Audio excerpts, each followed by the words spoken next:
Alright, welcome back to the channel. Today we'll be talking about the 4th chapter of Choujin X by Sui Ishida. This chapter was more lighthearted than the previous chapters so far, which I think is a nice change of pace. It opens up with Tokio feeding some bread to some pigeons while talking to himself.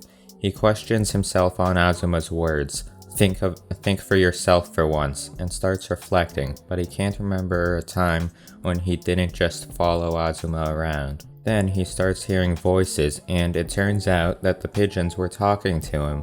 They reassured him that he can make choices for himself, citing him feeding them bread every day as an example.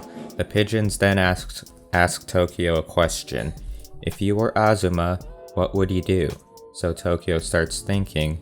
He says that he would learn about himself, acquire information, hone his power, learn from others, put it into practice, better himself, and use his power to help people like Azuma. For the next 2 days, he goes to the convenience store to buy snacks and beer for his sister and dad. He also starts trying to change back by yelling "change back" and release. On the second day, after saying release faintly, he feels a tingle and is surprised, thinking it's some sort of sign that he might be changing back. On his way home, Tokio is thinking to himself about what the pigeons said to him, and he is thinking about going to see them. Then he realizes, since he was talking to pigeons, he can probably talk to the vulture at the zoo too. When he gets to the zoo, he finds out that it's been closed for a month and then spots a girl.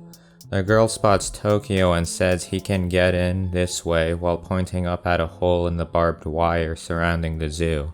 So Tokio and the girl start walking around the zoo trying to find the birds, while Tokio questions who this girl is. They come across a snake and the girl pushes him up to it and teases him a bit, saying, "You almost got a smooch from a snake."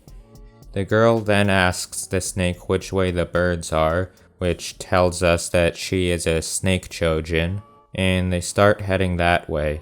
Tokio then sees the vulture in shock that it's still alive and asks if it remembers him. The girl walks up to Tokio asking what he is doing, and Tokio blushes, answering the question. Then the girl leans and says that he is kind of cute while getting ready to kiss Tokio. Then her head turns into a snake and bites Tokio's head, giving him his first kiss apparently, with somehow a bite on the head being a kiss.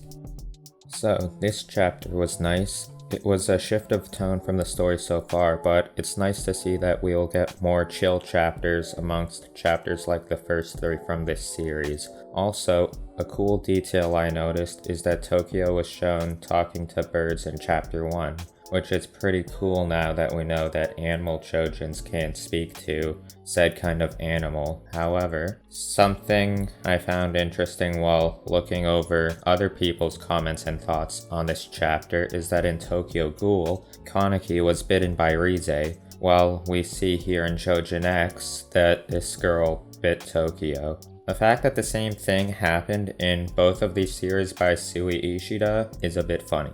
With that being said, I hope you enjoyed the video. I would appreciate it if you liked, subscribed, and left any criticisms you have for me or this channel in the comments section. As always, peace out, and I'll see you in the next one.